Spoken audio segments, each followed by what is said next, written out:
Hello friends. आज का हमारा टॉपिक है माइटोकॉन्ड्रिया। ठीक है, हम बात करेंगे कि माइटोकॉन्ड्रिया क्या होता है, इसकी स्ट्रक्चर कैसी होती है, किन किन कंपोनेंट से मिलके बना होता है और क्या क्या इसके फंक्शन होते हैं। ठीक है, ये सारी बातें हम माइटोकॉन्ड्रिया के बारे में आज करने वाले हैं। ठीक है, तो सबसे पहले हम बात करते हैं कि माइटोकॉन्ड्रिया होता क्या है। देखो, जो माइटोकॉन्ड्रिया है ये एक डबल मेम्ब्रेन बाउंड स्ट्रक्चर है। कैसी स्ट्रक्चर है? Double membrane bound structure. क्योंकि जो हमारा माइटोकॉन्ड्रिया है ये दो मेम्ब्रेन से क्या होता है, बाउंड होता है, इसीलिए हम इसको कहते हैं डबल मेम्ब्रेन बाउंड स्ट्रक्चर। ठीक है, और जो हमारा माइटोकॉन्ड्रिया है ये सेल के साइटोप्लाज्म में क्या होता है, प्रेजेंट होता है। ठीक है, तो हमारा माइटोकॉन्ड्रिया क्या है, डबल मेम्ब्रेन बाउंड स्ट्रक्चर, जो कहाँ प्रेजेंट होगा, सेल के साइटोप्लाज्म में प्रेजेंट होगा। क्लियर है? और देखो, जो हमारा माइटोकॉन्ड्रिया होता है इसका मेन फंक्शन होता है एरोबिक रिस्पायरेशन करना। क्या करना? एरोबिक रिस्पायरेशन करना। देखो, सबसे पहले हम बात करते हैं कि रिस्पायरेशन है क्या। देखो, रिस्पायरेशन क्या होता है, फूड मॉलिक्यूल का ऑक्सीडेशन करना और ऑक्सीडेशन करके एनर्जी का फॉर्मेशन करना, है ना। ये क्या होता है, रिस्पायरेशन। अब देखो, जो रिस्पायरेशन ऑक्सीजन की प्रेजेंस में होगा उस रिस्पायरेशन को हम क्या कहते हैं, एरोबिक रिस्पायरेशन। और जो रिस्पायरेशन ऑक्सीजन की अब्सेंस में होगा उसको हम क्या कहते हैं, एनएरोबिक रिस्पायरेशन। ठीक है, तो जो हमारा माइटोकॉन्ड्रिया है इसके अंदर कौन सा रिस्पायरेशन होता है, एरोबिक रिस्पायरेशन। कौन सा होगा, एरोबिक रिस्पायरेशन होगा। ठीक है, तो हमारा जो माइटोकॉन्ड्रिया है ये क्या है, double double membrane bound structure. ठीक है, ये क्या है, डबल मेम्ब्रेन बाउंड स्ट्रक्चर, जो कहाँ प्रेजेंट हो गया, प्रेजेंट इन साइटोप्लाज्म। ठीक है, जो सेल के साइटोप्लाज्म में क्या होगा, प्रेजेंट होगा। क्लियर है? ये क्या है, डबल मेम्ब्रेन बाउंड स्ट्रक्चर, जो कहाँ प्रेजेंट होगा, सेल के साइटोप्लाज्म में प्रेजेंट होगा। ठीक है, अब देखो, जो हमारा माइटोकॉन्ड्रिया है ये क्या करता है, एरोबिक रिस्पायरेशन, है ना। ये क्या है, देखो, फूड मॉलिक्यूल, ये क्या है हमारा, कोई फूड मॉलिक्यूल। ठीक है, अब देखो, इस फूड मॉलिक्यूल का क्या होगा, ऑक्सीडेशन। इस फूड मॉलिक्यूल का क्या होगा, ऑक्सीडेशन। और ऑक्सीडेशन करा करके क्या करेंगे, एनर्जी का फॉर्मेशन। किसका, एनर्जी का फॉर्मेशन, किसकी फॉर्म में, एटीपी की फॉर्म में। ठीक है, तो देखो, फूड मॉलिक्यूल का क्या करना, ऑक्सीडेशन करना, और ऑक्सीडेशन करा करके एनर्जी का फॉर्मेशन करना, ये क्या कहलाता है, रिस्पायरेशन कहलाता है। ठीक है, ये प्रोसेस है, ये क्या है हमारा, रिस्पायरेशन। ये क्या है हमारा, रिस्पायरेशन। अब देखो, जो रिस्पायरेशन ऑक्सीजन की प्रेजेंस में होगा उसको हम क्या कहते हैं, एरोबिक रिस्पायरेशन। ठीक है, तो जो हमारा माइटोकॉन्ड्रिया है इसके अंदर कौन सा रिस्पायरेशन होता है, एरोबिक रिस्पायरेशन। ठीक है, कौन सा होगा, एरोबिक रिस्पायरेशन होगा। ठीक है, अब देखो, जो हमारा क्या है माइटोकॉन्ड्रिया, ये क्या करता है, एरोबिक रिस्पायरेशन, है ना। एरोबिक रिस्पायरेशन में क्या होगा, एनर्जी का फॉर्मेशन होगा। तो जो हमारा माइटोकॉन्ड्रिया है ये क्या करता है, सेल को एनर्जी प्रोवाइड कराता है। क्या कराता है, सेल को एनर्जी प्रोवाइड कराता है। इसीलिए हमारा जो माइटोकॉन्ड्रिया है इसको हम क्या कहते हैं, powerhouse, powerhouse of cell. ठीक है, सेल का क्या कहते हैं, पावर हाउस कहते हैं, क्योंकि ये सेल को क्या प्रोवाइड कराता है, एनर्जी प्रोवाइड कराता है। क्लियर है? और देखो, जो हमारा माइटोकॉन्ड्रिया है इसको हम और क्या कहते हैं, बैटरी, बैटरी ऑफ सेल। ठीक है, सेल की बैटरी भी हम किसे कहते हैं, माइटोकॉन्ड्रिया को। ठीक है, आप इसको ऐसे समझिए, जैसे हमारे जो मोबाइल फोन होता है, अगर हमें अपना मोबाइल फोन ऑन रखना है तो हमें उसमें क्या लगानी पड़ेगी, बैटरी लगानी पड़ेगी। ठीक है, सेम उसी तरीके से हमारी सेल है, सेल को ऑन रखने के लिए माइटोकॉन्ड्रिया जरूरी है ना, ऑन रखने के लिए। तो माइटोकॉन्ड्रिया को हम क्या कहते हैं, सेल की बैटरी कहते हैं। ठीक है, और देखो, जो हमारा माइटोकॉन्ड्रिया है इसको हम और क्या कहते हैं, most most busy cell organ of cell. ठीक है, हम माइटोकॉन्ड्रिया को सेल का सबसे बिजी सेल ऑर्गन कहते हैं। अब देखो कैसे, देखो, हम चाहे जी चाहे जो भी काम करें, हमारी बॉडी को हर टाइम एनर्जी की रिक्वायरमेंट रहती है, ठीक है। अगर हमें हर टाइम एनर्जी की रिक्वायरमेंट है तो हमारा जो माइटोकॉन्ड्रिया है उसको क्या करना पड़ेगा, हर टाइम एनर्जी का फॉर्मेशन करना पड़ेगा। और हर टाइम एनर्जी का फॉर्मेशन करना पड़ेगा तो हर टाइम क्या रहना पड़ेगा, इसको एक्टिव रहना पड़ेगा, ठीक है। तो हमारा जो माइटोकॉन्ड्रिया है ये हर टाइम एक्टिव रहता है, हर टाइम फंक्शन करता रहता है। तो इसलिए हम माइटोकॉन्ड्रिया को क्या कहते हैं कि जो हमारा माइटोकॉन्ड्रिया है ये सेल का सबसे बिजी सेल ऑर्गन है, ठीक है। देखो, जो हमारा माइटोकॉन्ड्रिया होता है, माइटोकॉन्ड्रिया के लिए कभी कोई संडे वगैरह नहीं होती। अगर किसी दिन माइटोकॉन्ड्रिया ने संडे मना ली तो हमारी जो मंडे है वो क्या हो जाएंगी, गायब हो जाएंगी। क्लियर है। तो जो हमारा माइटोकॉन्ड्रिया है ये हमेशा फंक्शनल रहता है, हमेशा एक्टिव रहता है, हमेशा एनर्जी का फॉर्मेशन करता रहता है। इसीलिए हम इसको क्या कहते हैं कि जो माइटोकॉन्ड्रिया है ये क्या है, सेल का सबसे बिजी सेल ऑर्गन है। क्लियर है। अब देखो, ये क्या हो गई, हमारा माइटोकॉन्ड्रिया की कुछ बेसिक बेसिक बातें हो गई। अब देखो, जो हमारा माइटोकॉन्ड्रिया है, माइटोकॉन्ड्रिया के number, shape, size, cell to cell क्या होंगे, सब डिफरेंट होंगे, सब क्या होते हैं, अलग अलग होते हैं, ठीक है। जो माइटोकॉन्ड्रिया के क्या है, नंबर, नंबर, शेप, साइज, ये सब क्या होंगे, डिफरेंट होंगे, different from cell to cell, ठीक है। सेल टू सेल जो माइटोकॉन्ड्रिया के नंबर है, शेप है और जो साइज है ये सब क्या होंगे, अलग अलग होंगे, ठीक है। और देखो, जो हमारा माइटोकॉन्ड्रिया है ये क्या है, एक सेल ऑर्गेनिल है ना। और जो सेल ऑर्गेनिल है उसको देखने के लिए हमें क्या, किसकी रिक्वायरमेंट होती है, माइक्रोस्कोप की, ठीक है। तो जब हम माइटोकॉन्ड्रिया को माइक्रोस्कोप से देखते हैं तो इसको देखने के लिए इसको स्टेन करना पड़ता है, कलर करना पड़ता है, ठीक है। क्या करना पड़ता है, स्टेन करना पड़ता है, कलर करना पड़ता है। और जो हमारा माइटोकॉन्ड्रिया है इसको स्टेन करने के लिए एक स्पेसिफिक डाई यूज की जाती है जिसका नाम है जेनस ग्रीन बी, ठीक है। तो याद रखना कि जो हमारा माइटोकॉन्ड्रिया है इसको स्टेन करने के लिए कौन सी डाई यूज की जाती है, जेनस ग्रीन बी डाई, ठीक है। तो इसको क्या किया जाता है, स्टेन बाय स्पेसिफिक डाई, एक स्पेसिफिक डाई से इसको क्या किया जाता है, स्टेन किया जाता है, ठीक है। और इस डाई का क्या नाम है, जेनस, जेनस ग्रीन बी, ठीक है। जेनस ग्रीन बी डाई से माइटोकॉन्ड्रिया को क्या किया जाता है, स्टेन किया जाता है, ठीक है। अब देखो, अब हम किसके बारे में बात करते हैं, माइटोकॉन्ड्रिया के नंबर, शेप और साइज के बारे में। देखो, सबसे पहले हम किसके बारे में बात करते हैं, माइटोकॉन्ड्रिया के नंबर के बारे में, ठीक है। इसके बारे में, माइटोकॉन्ड्रिया के नंबर के बारे में। देखो, जो माइटोकॉन्ड्रिया के नंबर हैं वो डिपेंड करते हैं सेल की फिजियोलॉजिकल एक्टिविटी पर। किस पर, सेल की फिजियोलॉजिकल एक्टिविटी पर, कि कोई सेल कितना फंक्शनल है, कौन सी सेल कितना एक्टिव है, कितना फंक्शन कर रही है ना। तो उस पर क्या करते हैं, माइटोकॉन्ड्रिया के नंबर डिपेंड करते हैं, ठीक है। तो जो माइटोकॉन्ड्रिया के नंबर है ये किस पर डिपेंड करेंगे, depend on physiological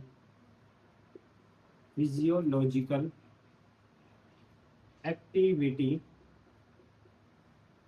of cell, ठीक है। Physiological activity of cell, cell की फिजियोलॉजिकल एक्टिविटी पर माइटोकॉन्ड्रिया के नंबर क्या करते हैं, डिपेंड करते हैं, ठीक है। और देखो, अगर किसी सेल की फिजियोलॉजिकल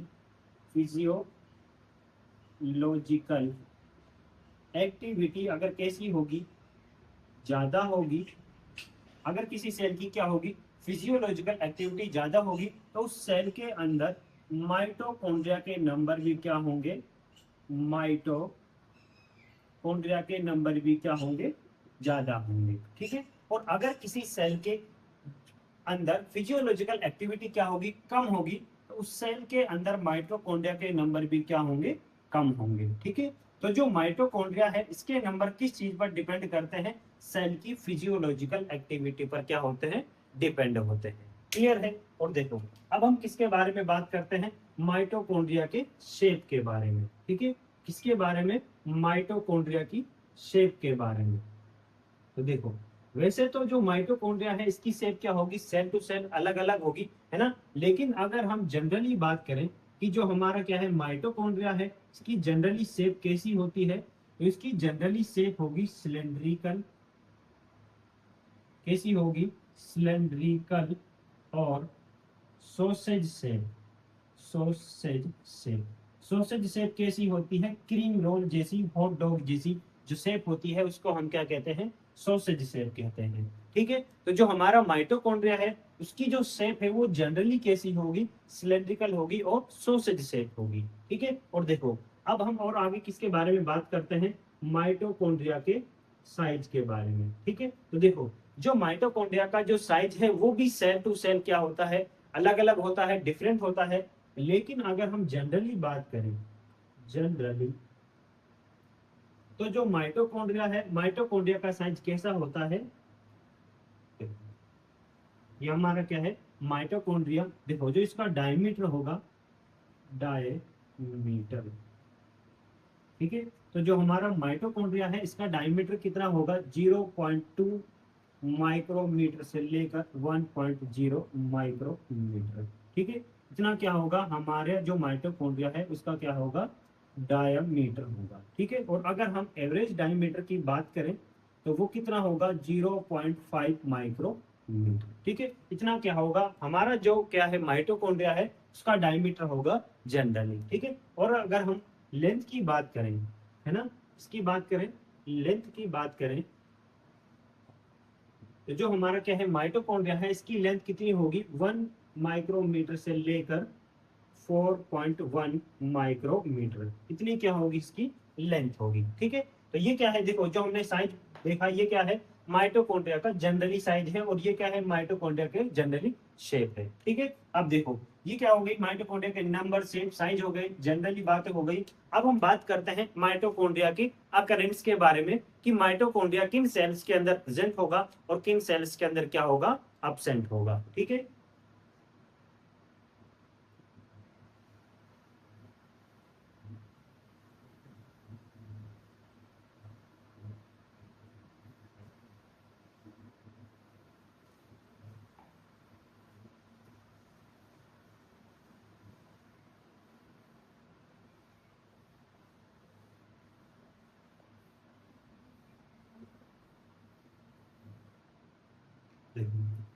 अब हम किसके बारे में बात करते हैं, माइटोकॉन्ड्रिया की अकरेंस के बारे में। ठीक है, तो देखो सबसे पहले देखो जो हमारा माइटोकॉन्ड्रिया है वो क्या है, डबल मेम्ब्रेन बाउंड स्ट्रक्चर है ना। और जो मेम्ब्रेन बाउंड स्ट्रक्चर होती हैं वो प्रोकैरियोटिक सेल्स के अंदर क्या होती हैं, एब्सेंट होती हैं। ठीक है, तो इसका मतलब जो हमारा माइटोकॉन्ड्रिया है ये प्रोकैरियोटिक सेल्स के अंदर तो क्या होगा, एब्सेंट होगा। ठीक है, अब बात आती है किसकी, यूकैरियोटिक सेल्स की। ठीक है, तो देखो जो हमारा माइटोकॉन्ड्रिया है इसका फंक्शन क्या है, एरोबिक रिस्पायरेशन करना, है ना। तो हमारी जो यूकैरियोटिक सेल्स हैं वो कुछ ऐसी यूकैरियोटिक सेल्स होती हैं जिनके अंदर एरोबिक रिस्पायरेशन क्या होगा, एब्सेंट होगा, है ना। अगर उनके अंदर एरोबिक रिस्पायरेशन ही क्या है, एब्सेंट है, तो उनके अंदर माइटोकॉन्ड्रिया की रिक्वायरमेंट ही नहीं है ना। तो उनके अंदर क्या होगा, माइटोकॉन्ड्रिया क्या होगा, एब्सेंट होगा। जिन यूकैरियोटिक सेल्स के अंदर एरोबिक रिस्पायरेशन एब्सेंट होगा उनके अंदर माइटोकॉन्ड्रिया क्या होगा, एब्सेंट होगा। ठीक है, और जिन यूकैरियोटिक सेल्स के अंदर क्या होगा, एरोबिक रिस्पायरेशन प्रेजेंट होगा उन यूकैरियोटिक सेल्स के अंदर माइटोकॉन्ड्रिया क्या होगा, प्रेजेंट होगा। ठीक है, तो माइटोकॉन्ड्रिया किन के अंदर प्रेजेंट होगा, present in aerobic, present in aerobic eukaryotic cells. ठीक है, एरोबिक यूकैरियोटिक सेल्स के अंदर माइटोकॉन्ड्रिया क्या होगा, प्रेजेंट होगा। ठीक है, अब देखो किन के अंदर एब्सेंट होगा, तो एब्सेंट होगा, absent in all prokaryotic, prokaryotic cells. ठीक है, सभी प्रोकैरियोटिक सेल्स के अंदर क्या होगा, एब्सेंट होगा। और किन के अंदर एब्सेंट होगा, एंड एब्सेंट इन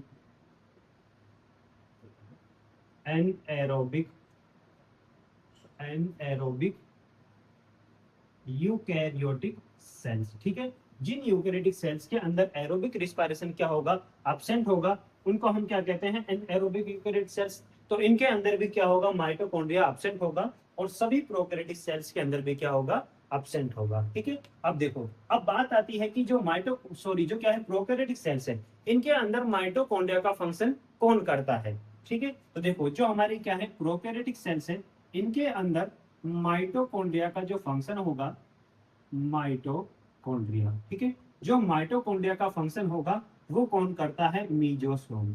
कौन करता है, मीजोसोम। ठीक है, तो याद रखना कि जो हमारी क्या है, प्रोकैरियोटिक सेल्स हैं, इनके अंदर माइटोकॉन्ड्रिया तो क्या है, एब्सेंट है, लेकिन यहाँ पर जो माइटोकॉन्ड्रिया का फंक्शन है वो कौन करता है, मीजोसोम करता है। ठीक है, अभी मीजोसोम क्या है, ये हम बात करेंगे जब हम प्रोकैरियोटिक सेल्स के बारे में डिस्कस करेंगे। ठीक है, और देखो अब जो हमारी क्या है, एनएरोबिक यूकेरियोटिक सेल्स है, इनके अंदर जो एनर्जी का फॉर्मेशन होता है वो होता है साइटोप्लाज्म के अंदर।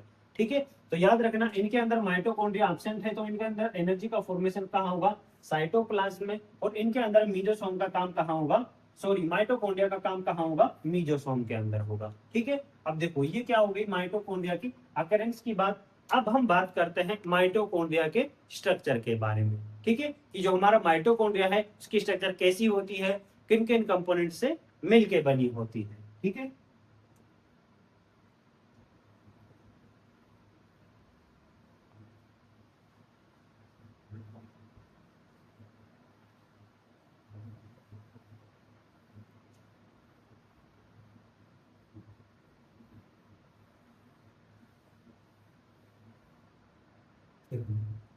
अब हम किसके बारे में बात करते हैं, माइटोकॉन्ड्रिया की स्ट्रक्चर के बारे में। ठीक है, देखो जो माइटोकॉन्ड्रिया की स्ट्रक्चर होगी उसके अंदर दो मेन कंपोनेंट होंगे। कितने कंपोनेंट होंगे, दो मेन कंपोनेंट्स। ठीक है, कितने कंपोनेंट्स होंगे, दो मेन कंपोनेंट्स होंगे। पहला कंपोनेंट होगा इसके अंदर माइटोकॉन्ड्रियल, माइटोकॉन्ड्रियल मेम्ब्रेन।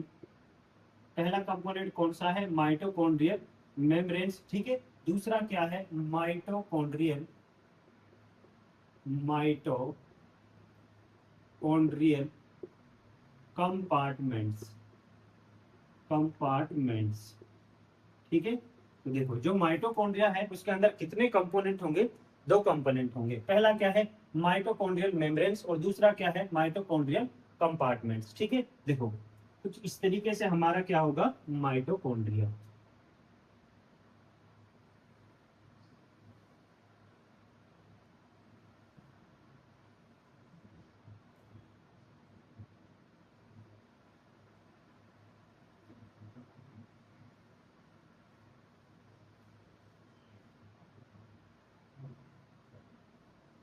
देखो ये क्या है हमारा, माइटोकॉन्ड्रिया। अब देखो माइटोकॉन्ड्रिया के अंदर कितनी मेम्ब्रेन होती है, दो मेम्ब्रेन। ठीक है, पहली देखो ये वाली जो मेम्ब्रेन है ये कौन सी है, आउटर मेम्ब्रेन।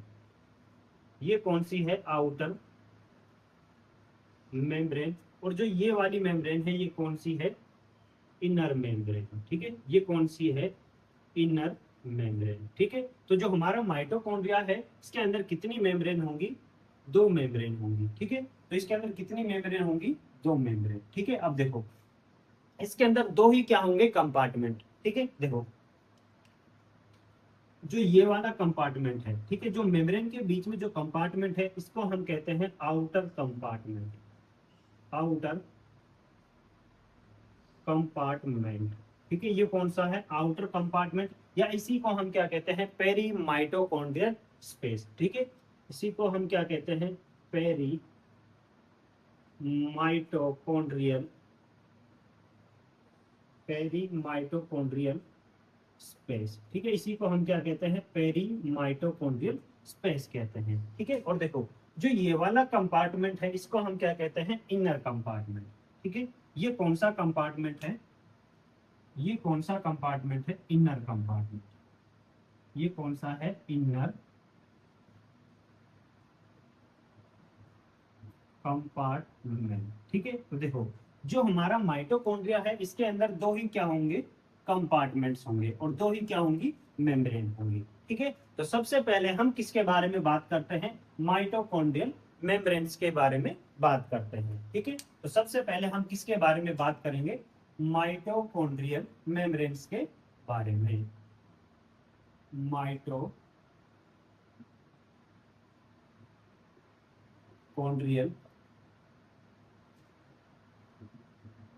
मेम्ब्रेन्स के बारे में। ठीक है, तो देखो जो माइटोकॉन्ड्रिया की जो मेम्ब्रेन्स हैं वो देखो वो कैसी होती है? लाइपोप्रोटीनियस। कैसी होंगी? लाइपोप्रोटीनियस। क्योंकि हम पहले भी पढ़ चुके हैं जो मेम्ब्रेन्स होती है वो किससे मिलके बनी होती है? लिपिड प्रोटीन से। किससे मिलके बनी होती है? लिपिड प्रोटीन से। इसीलिए जो इसकी मेम्ब्रेन है वो कैसी है? लाइपोप्रोटीनियस। किस किस से मिलके बनी है? लिपिड और प्रोटीन से। ठीक है, इसकी जो मेम्ब्रेन है वो कैसी है? लाइपोप्रोटीनियस। ठीक है, ये किससे मिलकर बनी है? लिपिड और प्रोटीन से। ठीक है, अब देखो पहले हम किस मेम्ब्रेन के बारे में बात करते हैं? आउटर मेम्ब्रेन के बारे में। ठीक है, पहले हम किसके बारे में बात करते हैं? आउटर माइटोकॉन्ड्रियल मेम्ब्रेन के बारे में। देखो जो आउटर माइटोकॉन्ड्रियल मेम्ब्रेन होगी है ना, उसके अंदर क्या होता है? लिपिड की जो अमाउंट है वो क्या होगी? ज्यादा। क्या होगी?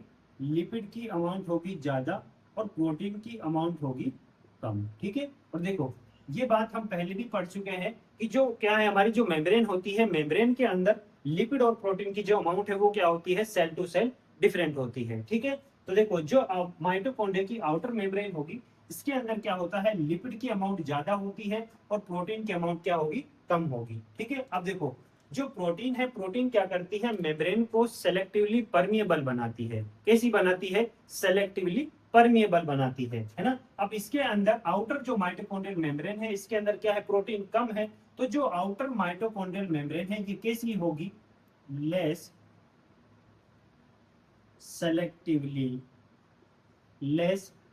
Selectively permeable. क्योंकि इसके अंदर प्रोटीन क्या है? कम है, इसीलिए कैसी है? लेस सेलेक्टिवली परमिएबल है ना। अगर इसके अंदर प्रोटीन ज्यादा होती है तो ये कैसी होती? हाई सेलेक्टिवली परमिएबल होती। क्लियर है? तो याद रखना कि माइटोकॉन्ड्रिया की जो आउटर मेम्ब्रेन है वो कैसी होती है? लेस सेलेक्टिवली परमिएबल होती है। और देखो जो इसकी आउटर मेम्ब्रेन है इसमें क्या प्रेजेंट होते हैं? पोरिन्स प्रेजेंट होते हैं। ठीक है, पोरिन्स प्रेजेंट होते हैं जो क्या करते हैं? ट्रांसपोर्टेशन में हेल्प करते हैं। ये क्या है? पोरिन्स। ठीक है, तो याद रखना जो पोरिन्स होंगे वो माइटोकॉन्ड्रिया की किस मेम्ब्रेन में लगे होंगे? आउटर मेम्ब्रेन पर क्या होंगे? प्रेजेंट होंगे। ठीक है, तो ये क्या है? पोरिन्स।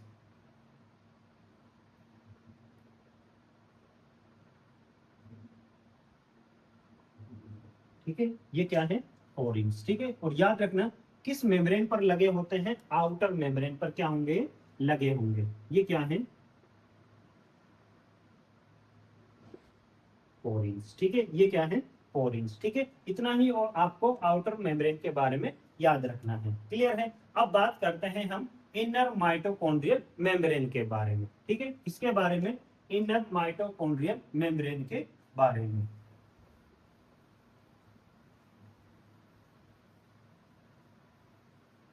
देखो अब किसके बारे में बात करते हैं हम? इनर माइटोकॉन्ड्रियल मेम्ब्रेन के बारे में। ठीक है, तो देखो जो इनर माइटोकॉन्ड्रियल मेम्ब्रेन होगी इसके अंदर क्या होता है? लिपिड की जो अमाउंट है वो क्या होगी? कम होगी। कैसी होगी? कम। और प्रोटीन की अमाउंट क्या होगी? ज्यादा होगी। ठीक है, इसके अंदर क्या है? लिपिड की अमाउंट क्या होगी? कम होगी और प्रोटीन की अमाउंट क्या होगी? ज्यादा होगी। ठीक है, प्रोटीन ज्यादा होने की वजह से जो इनर माइटोकॉन्ड्रियल मेम्ब्रेन है ये कैसी होगी? Highly selectively permeable. Highly selectively permeable. ठीक है, क्योंकि जो क्या है प्रोटीन है वो क्या बनाती है? सेलेक्टिवली परमिएबल बनाती है। अब इसके अंदर क्या है? प्रोटीन ज्यादा है तो ये कैसी होगी? हाईली सेलेक्टिवली परमिएबल होगी। ठीक है, तो याद रखना है आपको कि माइटोकॉन्ड्रिया की कौन सी मेम्ब्रेन हाईली सेलेक्टिवली परमिएबल होती है और कौन सी मेम्ब्रेन लेस सेलेक्टिवली परमिएबल होती है। ठीक है, तो जो हमारी क्या है इनर माइटोकॉन्ड्रियल मेम्ब्रेन है, ये कैसी होती है, हाईली सेलेक्टिवली परमिएबल होती है। ठीक है, और देखो जो हमारी क्या है इनर मेम्ब्रेन है ना, जो ये इनर मेम्ब्रेन है, देखो इस पर ये क्या है, इनफोल्डिंग्स प्रेजेंट है। देखो ये क्या है, फिंगर लाइक इनफोल्डिंग्स है। ये क्या है, ये क्या है, इनफोल्डिंग्स। ठीक है, तो याद रखना कि जो हमारी क्या है इनर मेम्ब्रेन है, उस पर क्या प्रेजेंट होंगी, इनफोल्डिंग्स होंगी। ये क्या है, इनफोल्डिंग्स। ठीक है, ये क्या है, इनफोल्डिंग, जिनको हम क्या कहते हैं, क्रिस्टी कहते हैं। क्या कहते हैं, क्रिस्टी। ठीक है, तो हमारी क्या है जो इनर मेम्ब्रेन है, इस पे क्या होंगी, सेवरल, बहुत सारी, सेवरल इनफोल्डिंग्स क्या होंगी, सेवरल इनफोल्डिंग्स क्या होंगी, प्रेजेंट होंगी, जिनको हम क्या कहते हैं, जिनको हम क्या कहते हैं, क्रिस्टी कहते हैं। ठीक है, क्या कहते हैं, क्रिस्टी कहते हैं। ठीक है, और जो ये क्रिस्टी है, इनका फंक्शन क्या होता है, देखो इनका जो फंक्शन है वो क्या है, इंक्रीज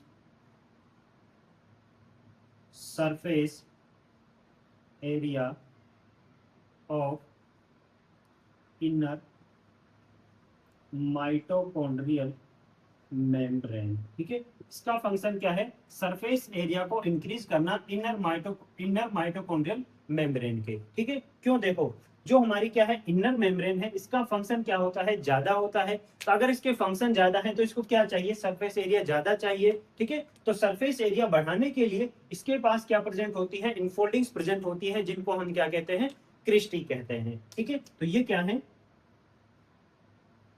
क्रिस्टी, ये क्या है, क्रिस्टी। ठीक है, तो याद रखना कि माइटोकॉन्ड्रिया की मेम्ब्रेन किस मेम्ब्रेन पर क्रिस्टी प्रेजेंट होंगी, इनर मेम्ब्रेन पर। ठीक है, और देखो जो इनर मेम्ब्रेन है, इनर मेम्ब्रेन में भी ये इनर सरफेस की तरफ क्या होती है, अंदर की तरफ क्या होंगी, क्रिस्टी प्रेजेंट होंगी। ठीक है, पूछा जाता है कि आउटर साइड प्रेजेंट होंगी या इनर साइड। ठीक है, तो इनर साइड क्या होंगी, क्रिस्टी प्रेजेंट होंगी। ठीक है, और किस मेम्ब्रेन पर प्रेजेंट है, इनर मेम्ब्रेन पर ये क्या है, प्रेजेंट है। ठीक है, किस लिए, सरफेस एरिया को इंक्रीज करने के लिए। क्लियर है, और देखो जो हमारी क्या है, जो इनर मेम्ब्रेन है ना, जो ये क्या है हमारी इनर मेम्ब्रेन, देखो इस पर क्या प्रेजेंट होती है, बल्ब लाइक स्ट्रक्चर प्रेजेंट होती है। देखो कुछ इस तरीके से, ये क्या है, बल्ब लाइक स्ट्रक्चर। ठीक है, पूरी इनर मेम्ब्रेन के इनर सरफेस पर ये क्या होंगी, बल्ब लाइक स्ट्रक्चर प्रेजेंट होंगी। ठीक है, ये क्या है, बल्ब लाइक स्ट्रक्चर,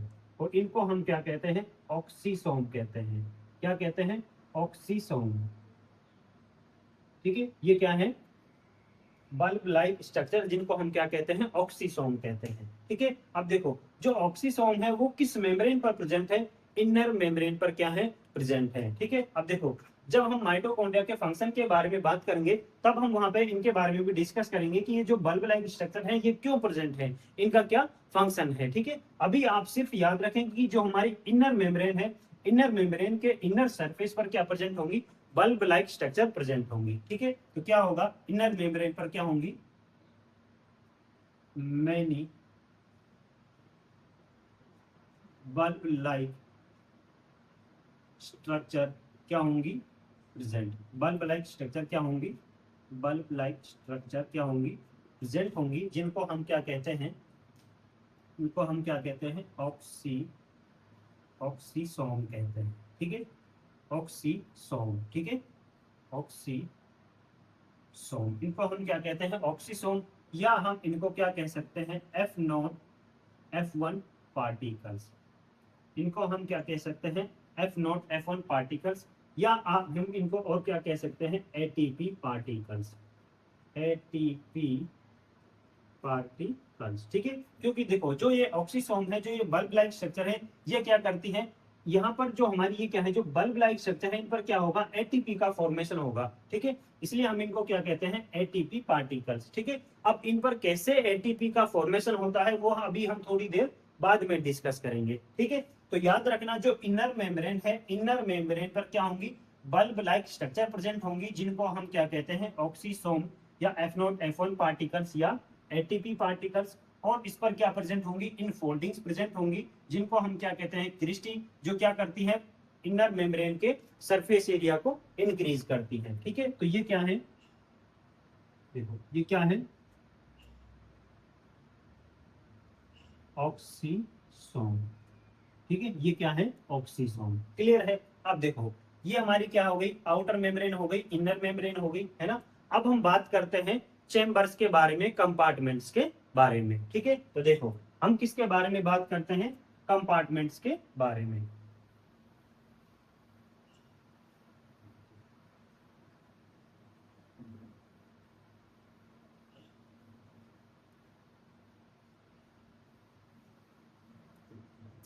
ठीक है, हम किसके बारे में बात करते हैं, कंपार्टमेंट्स के बारे में। देखो जो ये कंपार्टमेंट है, जो आउटर कंपार्टमेंट है ना, इसको हम और क्या कहते हैं, पेरी माइटोकॉन्ड्रियल स्पेस कहते हैं। ठीक है, और जो अंदर का जो कंपार्टमेंट है उसको हम क्या कहते हैं, इनर कंपार्टमेंट कैसे कहते हैं, है ना, या हम इसको और क्या कह सकते हैं, इनर चेम्बर कह सकते हैं। क्लियर है। अब देखो जो आउटर कंपार्टमेंट है और जो इनर कंपार्टमेंट है ना, इन दोनों के अंदर क्या प्रेजेंट होगा, वाटर प्रेजेंट होगा। इन दोनों के अंदर क्या होगा, वाटर प्रेजेंट होगा। इसीलिए जो हमारा माइटोकॉन्ड्रिया है, माइटोकॉन्ड्रिया के दोनों कंपार्टमेंट कैसे होंगे, एक्वस कंपार्टमेंट होंगे। ठीक है, कैसे होंगे, एक्वस कंपार्टमेंट, क्योंकि दोनों के अंदर क्या प्रेजेंट होगा, वाटर प्रेजेंट होगा। ठीक है, तो जो हमारा माइटोकॉन्ड्रिया है, जो हमारा क्या है, माइटोकॉन्ड्रिया की क्या है,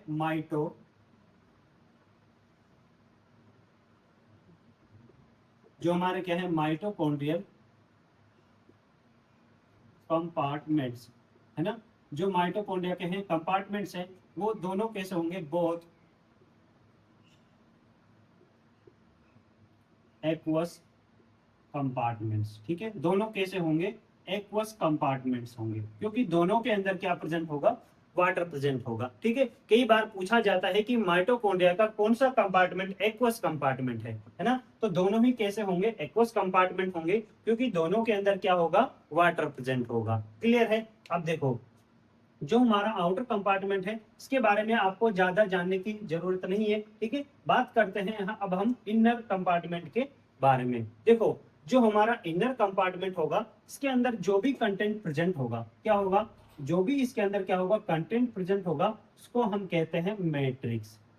क्या कहते हैं, मैट्रिक्स। ठीक है, तो पूछा भी जाता है कि माइटोकॉन्ड्रिया के किस कंपार्टमेंट के कंटेंट को हम मैट्रिक्स कहते हैं, तो इनर कंपार्टमेंट का जो कंटेंट है ना, जो अंदर मटेरियल प्रेजेंट है, उसको हम क्या कहते हैं, मैट्रिक्स कहते हैं। क्लियर है। और देखो जो हमारा क्या है, इनर कंपार्टमेंट है, इसके अंदर क्या प्रेजेंट होगा, देखो डीएनए क्या प्रेजेंट होगा, डीएनए प्रेजेंट होगा।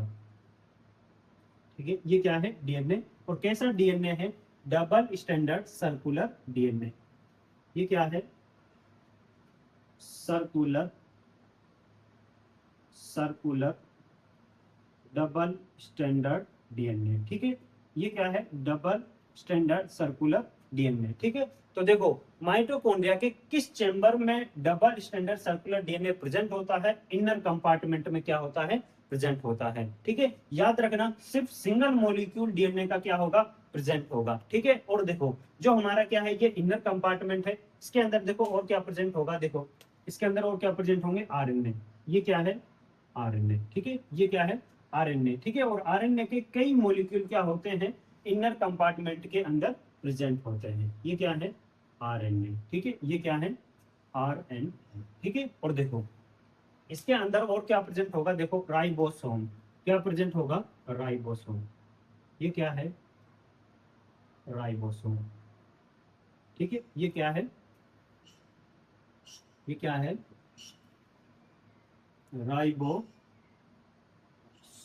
ठीक है, अब देखो राइबोसोम के दो टाइप होते हैं, 70S और 80S। ठीक है, तो माइटोकॉन्ड्रिया के अंदर कौन सा राइबोसोम प्रेजेंट होगा, 70S टाइप। कौन सा टाइप होगा, 70S टाइप प्रेजेंट होगा। देखो जो हमारा क्या है, इनर कंपार्टमेंट है, इसके अंदर क्या होगा, एक मॉलिक्यूल डीएनए का प्रेजेंट होगा। ठीक है, और कई सारे मॉलिक्यूल किसके प्रेजेंट होंगे, आरएनए के। ठीक है, और कई सारे मॉलिक्यूल किसके प्रेजेंट होंगे, राइबोसोम के। और राइबोसोम कौन से टाइप का प्रेजेंट होगा, 70S टाइप का क्या होगा, इसके अंदर प्रेजेंट होगा। ठीक है, तो ये क्या है, कुछ मेटेरियल है जो किसके अंदर प्रेजेंट होता है, इनर कंपार्टमेंट के अंदर क्या होगा, प्रेजेंट होगा। ठीक है, अब देखो अब जो हमारा माइटोकॉन्ड्रिया है ना, माइटोकॉन्ड्रिया को हम क्या कहते हैं? Semi autonomous cell organ. ठीक है, माइटोकॉन्ड्रिया को हम क्या कहते हैं? Semi autonomous cell organ. ठीक है, तो देखो हम माइटोकॉन्ड्रिया को सेमी ऑटोनोमस सेल ऑर्गन क्यों कहते हैं? क्योंकि देखो जो माइटोकॉन्ड्रिया है, माइटोकॉन्ड्रिया के पास खुद की प्रोटीन सिंथेसिस मशीनरी क्या होती है? प्रेजेंट होती है। ठीक है, प्रोटीन बनाने की मशीन क्या होती है? माइटोकॉन्ड्रिया के पास क्या होगी? प्रेजेंट होगी, है ना। अब देखो जो हमारी प्रोटीन है, प्रोटीन बनाने के लिए क्या क्या चीजें चाहिए? देखो डीएनए चाहिए, इसके पास डीएनए है। आरएनए चाहिए, इसके पास आरएनए भी है ना। राइबोसोम चाहिए, तो इसके पास राइबोसोम भी है। ठीक है, तो इसके पास प्रोटीन बनाने के लिए सारी चीजें क्या है? प्रेजेंट है। तो ये खुद क्या कर सकता है? प्रोटीन बना सकता है। ठीक है, और ये खुद प्रोटीन बनाता भी है, लेकिन जितनी प्रोटीन की इसको रिक्वायरमेंट है उतनी ये प्रोटीन नहीं बना पाता। जो जितनी प्रोटीन इससे बनाई जाती है उतनी प्रोटीन ये बनाता है। बाकी प्रोटीन कहां से लेता है? सेल के साइटोप्लाज्म से लेता है। ठीक है, देखो अगर ये कंप्लीट प्रोटीन बना लेता जितनी प्रोटीन की इसको रिक्वायरमेंट है, तो हम इसको क्या कहते हैं? ऑटोनोमस सेल ऑर्गन कहते हैं। ठीक है, लेकिन ये आधी प्रोटीन बना पाता है और आधी प्रोटीन कहां से लेता है? सेल के साइटोप्लाज्म से लेता है। इसलिए हम इसको क्या कहते हैं? Semi autonomous. क्या कहते हैं? Semi autonomous cell organ. ये प्रोटीन तो बनाता है, लेकिन आधी प्रोटीन बना पाता है और आधी कहां से लेगा? सेल से लेगा। ठीक है, तो हम इसको सेमी ऑटोनोमस क्यों कहते हैं? क्योंकि इसके पास क्या है? It have on protein synthesis machinery. इसके पास क्या है? प्रोटीन बनाने की क्या है? मशीनरी क्या है? प्रेजेंट है। और देखो प्रोटीन सिंथेसिस मशीनरी, प्रोटीन बनाने के लिए कौन कौन सी चीजें रिक्वायरमेंट है? देखो डीएनए, इसके पास डीएनए भी है। ठीक है, आरएनए जरूरी है, आरएनए भी है ना।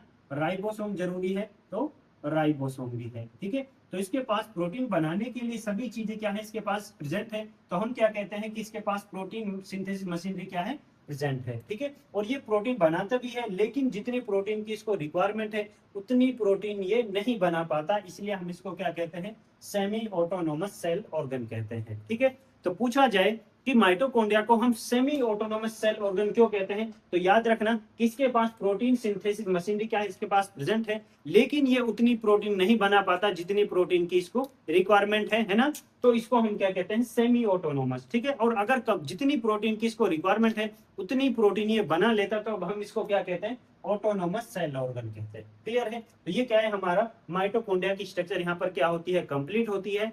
अब हम बात करते हैं माइटोकॉन्ड्रिया के फंक्शंस के बारे में। ठीक है,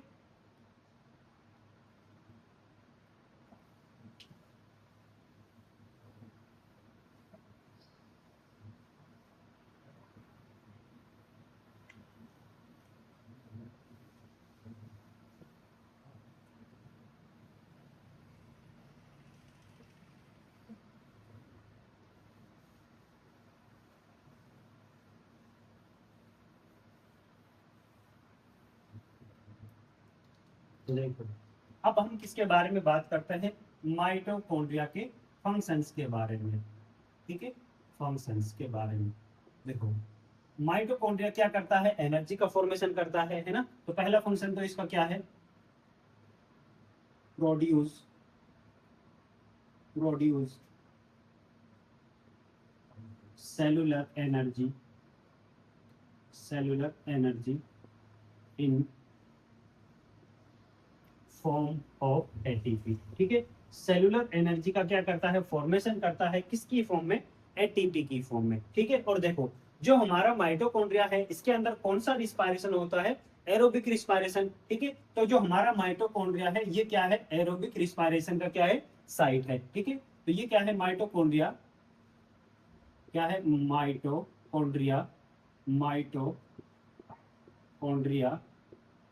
is site of aerobic respiration. ठीक है, ये क्या है? एरोबिक रिस्पायरेशन की क्या है? साइट है। ठीक है, क्योंकि इसके अंदर क्या होता है? एरोबिक रिस्पायरेशन होता है ना। अब देखो एरोबिक रिस्पायरेशन के अंदर दो बहुत इंपॉर्टेंट प्रोसेस होते हैं जिसमें पहला प्रोसेस है क्रेब साइकिल। ठीक है, पहला जो प्रोसेस है वो कौन सा है, क्रेब साइकिल। ठीक है, पहला जो प्रोसेस है वो कौन सा है, क्रेब साइकिल। और दूसरा प्रोसेस है यहाँ पर ईटीएस, इलेक्ट्रॉन ट्रांसपोर्ट सिस्टम। दूसरा कौन सा है, ईटीएस। ठीक है, ये कौन सा है, इलेक्ट्रॉन ट्रांसपोर्ट सिस्टम। ठीक है, तो देखो जो हमारा क्या है, क्या है, एरोबिक रिस्पायरेशन, उसके अंदर दो बहुत मेन इंपॉर्टेंट प्रोसेस होते हैं, जिसमें पहला क्या है क्रेब साइकिल और दूसरा क्या है ईटीएस। ठीक है, दूसरा क्या है ईटीएस। अब देखो जो क्रेब साइकिल है ना, ये क्या है, जो क्रेब साइकिल है ये कहाँ होगी, माइटोकॉन्ड्रिया के मैट्रिक्स में। ये कहाँ होगी, माइटोकॉन्ड्रिया के मैट्रिक्स में, है ना। और जो ये क्या है ईटीएस है, ये कहाँ होगा, inner inner membrane of mitochondria, mitochondria. ठीक है, तो देखो जो हमारा क्या है ईटीएस है, ये कहाँ होगा, माइटोकॉन्ड्रिया के इनर मेम्ब्रेन में होगा, और ये कहाँ होगा, माइटोकॉन्ड्रिया के मैट्रिक्स में होगा। ठीक है, अब ये क्रेब साइकिल क्या है, ईटीएस क्या है, ये सभी आप कहाँ पढ़ेंगे, रिस्पायरेशन इन हायर प्लांट्स वाले चैप्टर के अंदर, जिसमें कंप्लीट किसके बारे में बताया जाता है, रिस्पायरेशन के बारे में बताया जाता है। ठीक है, अभी आप सिर्फ नाम याद रख लें कि जो क्रेब साइकिल है और जो ईटीएस है ये कहाँ होंगे। ये जो क्रेब साइकिल है ये तो होगा माइटोकॉन्ड्रिया के किसमें, मैट्रिक्स में, और ये कहाँ होगा, इनर मेम्ब्रेन ऑफ माइटोकॉन्ड्रिया। ये कहाँ होगा, माइटोकॉन्ड्रिया की इनर मेम्ब्रेन में होगा। ठीक है, तो ये बातें आप सिर्फ अभी याद रख लें, बाद में आप इन्हीं को क्या करेंगे, डिटेल से डिस्कस करेंगे। ठीक है, अब देखो अब हम किसके बारे में बात करते हैं, कि जैसा कि मैंने आपको बताया कि जो हमारा ऑक्सीसोम होता है उसके अंदर क्या होगा, एटीपी का फॉर्मेशन होगा, है ना। अब कैसे होता है उसके बारे में हम यहाँ पर डिस्कस कर लेते हैं। ठीक है, देखो ये हमारी क्या है, आउटर माइटोकॉन्ड्रियल मेम्ब्रेन। ठीक है, और देखो ये क्या है, हमारी इनर इनर माइटोकॉन्ड्रियल मेम्ब्रेन। ठीक है, और ये इनके बीच का क्या है, पेरीमाइटोकॉन्ड्रियल स्पेस। ठीक है, ये क्या है, पेरीमाइटोकॉन्ड्रियल स्पेस, जिसको हम क्या कहते हैं, आउटर कंपार्टमेंट भी कहते हैं। ठीक है, तो देखो जो ये क्या है, इनर माइटोकॉन्ड्रियल मेम्ब्रेन है, इस पर क्या प्रेजेंट होगा, ऑक्सीसोम। अब देखो जो हमारा ऑक्सीसोम है, देखो उसके अंदर क्या होगा, ठीक है, ये क्या है, ऑक्सीसोम। ठीक है, और देखो ये क्या है, ऑक्सीसोम। अब देखो जो ये ऑक्सीसोम है, ये क्या है, इसका F1 पार्टिकल, ये क्या है F1, इसको हम क्या कहते हैं, F1 पार्टिकल कहते हैं, है ना। और जो ये है इसको हम क्या कहते हैं, F0 पार्टिकल, इसको हम क्या कहते हैं, F0 पार्टिकल। ठीक है, और इसको हम क्या कहते हैं, F1 पार्टिकल कहते हैं। अब देखो होता क्या है, जब क्या होता है, जो हमारा माइटोकॉन्ड्रिया है, जब इसके अंदर क्या होगा, रिस्पायरेशन होगा, क्या होगा, रिस्पायरेशन होगा, तो यहाँ पर प्रोटॉन की कंसंट्रेशन क्या हो जाती है, कम हो जाती है। और जो पेरी माइटोकॉन्ड्रियल स्पेस है इसके अंदर क्या हो जाता है, जो प्रोटॉन है, प्रोटॉन की कंसंट्रेशन क्या हो जाती है, हाई हो जाती है। ठीक है, तो यहाँ पर देखो जो हमारा क्या है, जब क्या होगा, माइटोकॉन्ड्रिया के अंदर रिस्पायरेशन होगा, तो यहाँ पर क्या होगा, इनर जो कंपार्टमेंट है उसके अंदर क्या होगा, प्रोटॉन्स की जो कंसंट्रेशन है वो क्या हो जाती है, कम हो जाती है। और जो पेरी माइटोकॉन्ड्रियल स्पेस है, आउटर कंपार्टमेंट है जो, इसके अंदर क्या होगा, प्रोटॉन की कंसंट्रेशन क्या हो जाती है, बढ़ जाती है। ठीक है, तो देखो और देखो जो ये F1 पार्टिकल है, ये किसकी साइट है, एडीपी और इनऑर्गेनिक फॉस्फेट की। ठीक है, इस पर क्या लगे होते हैं, एडीपी और इनऑर्गेनिक फॉस्फेट लगे होते हैं। ठीक है, और देखो जब क्या होता है, यहाँ पर रिस्पायरेशन होता है ना, तो यहाँ पर कंसेंट्रेशन प्रोटॉन्स की क्या हो गई, कम हो गई, और यहाँ पर क्या हो गई, हाई हो गई। तो होता क्या है, जो यहाँ पर ये क्या है, देखो जो ये प्रोटॉन्स है, ये जो प्रोटॉन्स है ये क्या करते हैं, इस F0 पार्टिकल के थ्रू क्या करते हैं, इधर से ट्रांसपोर्ट होते हैं, इधर से क्या होते हैं, ट्रांसपोर्ट होते हैं, किस तरफ, इनर कंपार्टमेंट की तरफ। ठीक है, इस तरफ क्या आते हैं, हमारे प्रोटॉन्स आते हैं। अब देखो जो F0 पार्टिकल है ये किसकी तरह काम कर रहा है, ट्रांस मेम्ब्रेन प्रोटीन की तरह। ठीक है, तो ट्रांस मेम्ब्रेन प्रोटीन की तरह कौन सी प्रोटीन काम करती है, हमारी इंटरनल प्रोटीन। ठीक है, तो जो हमारा क्या है, जो F1 F0 पार्टिकल है ना, जो हमारा क्या है ये एफ नोट पार्टिकल है, ये क्या है इंटरनल प्रोटीन। ये क्या है हमारी इंटरनल प्रोटीन, क्योंकि ये मेम्ब्रेन के अंदर क्या हुई है धसी हुई है ना। और ये किसकी तरह काम कर रही है ट्रांस मेम्ब्रेन प्रोटीन की तरह, क्योंकि ये क्या कर रही है मेटेरियल के ट्रांसपोर्टेशन में क्या कर रही है हेल्प कर रही है। ठीक है, तो इसको हम क्या कहते हैं ट्रांस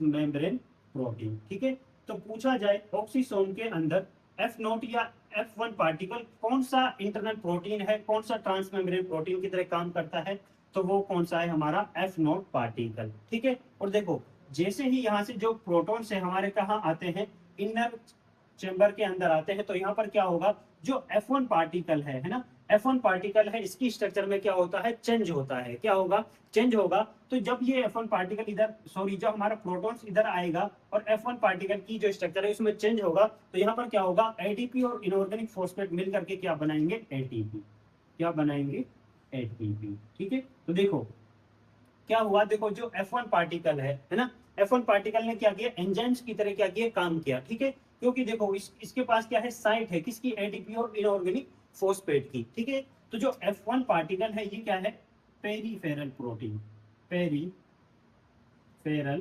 प्रोटीन। ठीक है, इसने यहाँ पर क्या किया है एंजाइम की तरह काम किया है, किसकी तरह एंजाइम की तरह यहाँ पर क्या किया है काम किया है।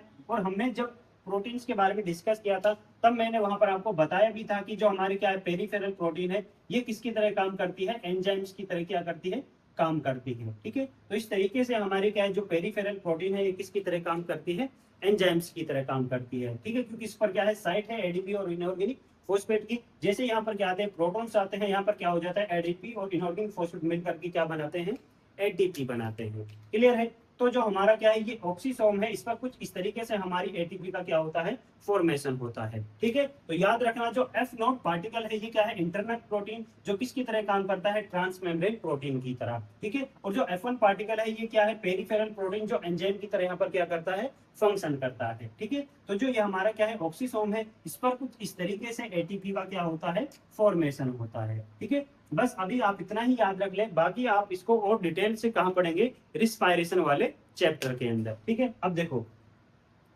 कुछ क्वेश्चन हमारे माइटोकॉन्ड्रिया से डायरेक्ट पूछे जाते हैं, उनको आप सिर्फ नोट लगा करके लिख लें, बस आप उनको याद कर लें। ठीक है, जैसे देखो ठीक है पहला इसमें क्या है देखो जो हमारा माइटोकॉन्ड्रिया है जब ये डिवाइड करता है क्या करता है डिवाइड करता है, तो ये डिवाइड किस प्रोसेस के थ्रू किस मेथड के थ्रू होगा बाइनरी फिजन के थ्रू। तो डिवाइड बाय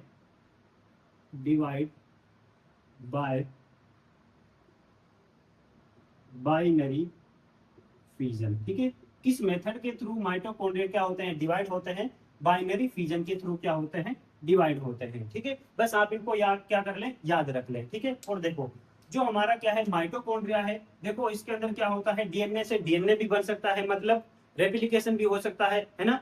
और देखो यहाँ पर डीएनए से आरएनए भी बन सकता है, मतलब ट्रांसक्रिप्शन भी हो सकता है ना। और यहाँ पर आरएनए से क्या बनता है प्रोटीन भी बनता है, तो यहाँ पर और क्या होता है ट्रांसलेशन भी होता है ना। तो मतलब जो हमारा क्या है जो माइटोकॉन्ड्रिया है माइटोकॉन्ड्रिया के अंदर बहुत सारे क्या होते हैं प्रोसेस होते हैं है ना। और इसके अंदर क्या होती है देखो क्रेब्स साइकिल भी होती है ईटीएस भी होती है। ठीक है, तो इन सभी प्रोसेस के यहाँ पर क्या होते हैं एंजाइम्स भी प्रेजेंट होते हैं। ठीक है, तो जो हमारा माइटोकॉन्ड्रिया है इसके अंदर बहुत सारे प्रोसेस होते हैं और उन प्रोसेस के लिए यहाँ पर क्या प्रेजेंट होंगे एंजाइम्स प्रेजेंट होंगे। ठीक है, तो जो हमारा माइटोकॉन्ड्रिया है ये वो ऑर्गन है जिसके अंदर सबसे ज्यादा क्या होंगे एंजाइम्स प्रेजेंट होंगे। ठीक है, तो याद रखना कि वो कौन सा ऑर्गन है जिसके अंदर सबसे ज्यादा एंजाइम्स प्रेजेंट होते हैं, वो है हमारा कौन माइटोकॉन्ड्रिया। ठीक है, लेकिन कभी आपसे ऐसा पूछा जाए कि हाइड्रोलाइटिक एंजाइम जो डाइजेशन का काम करते हैं ये एंजाइम्स किसके अंदर सबसे ज्यादा पाए जाते हैं, तो वो पाए जाते हैं किसके अंदर लाइसोसोम के अंदर। ठीक है, क्योंकि वहां पर क्या होता है डाइजेशन होता है। ठीक है, पूछा जाए कि डाइजेशन के एंजाइम सबसे ज्यादा किसके अंदर पाए जाएंगे, तो लाइसोसोम के अंदर। अगर नॉर्मली पूछा जाए कि एंजाइम्स सबसे ज्यादा किस सेल ऑर्गन के अंदर प्रेजेंट होंगे, तो किसके अंदर प्रेजेंट होंगे किस माइटोकॉन्ड्रिया के अंदर क्या होंगे प्रेजेंट होंगे। ठीक है, तो इसके अंदर क्या होंगे मैक्सिमम एंजाइम्स इसके अंदर क्या होंगे प्रेजेंट होंगे। ठीक है।